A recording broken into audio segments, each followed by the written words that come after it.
Hey, it's Nolan Mathias from Mortgage 360. We're going to talk today about the first-time homebuyers plan, which not going to be a long video, not going to be a complicated video, because quite frankly, we can't find a reason to take advantage of it.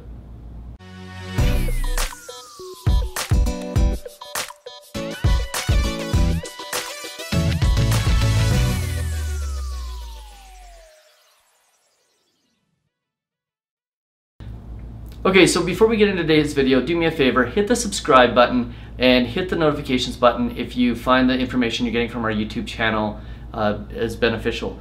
The reason why is, quite frankly, we think the information that we're putting here is important. We don't think there's a great source for mortgage information in Canada, and we'd like to be that source so that people aren't getting fooled by things like the first-time home buyer program. So let's get into it. Don't need to do a deep dive into this subject, don't need to get into the numbers. The reason why is because, quite frankly, the program just doesn't make any sense. Basically, for a purchaser who's buying a $400,000 home, the savings of taking advantage of the program is going to be maybe $100, $150 a month. But that same purchaser already qualifies for at least the amount of mortgage that they're getting and can more than afford the property that they're buying.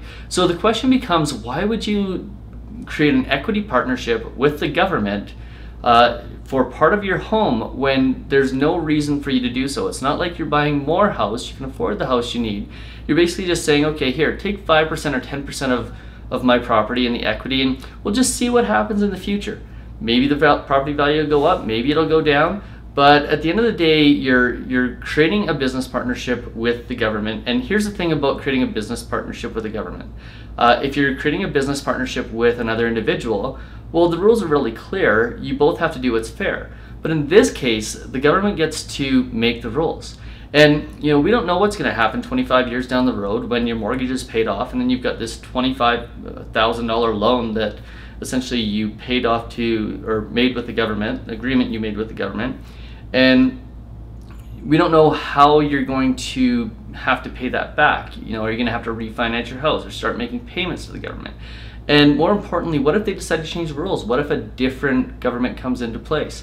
Maybe the conservatives take over, or the NDP or the Green Party, and they go to change the rules. So anytime you're getting into a business partnership with somebody who gets to make the rules, it just doesn't seem like it's a business partnership you should be getting into. And let's call a spade a spade. This is being touted as an interest-free loan or an equity share, and it's not interest-free.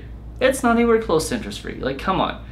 If you are giving up part of your equity and part of the upside of the value of your property to the government, there is an infinite amount of possibility of how much interest you're going to have to pay. In fact, this whole process, this whole product, you could end up paying more in equity than what it would have cost you to actually pay the interest on the mortgage. So we just think this is an all-around bad deal. It was, in my mind, put together as a vote buying tool. I'm apolitical by nature, I really don't care, but what I do believe in is good ideas and bad ideas.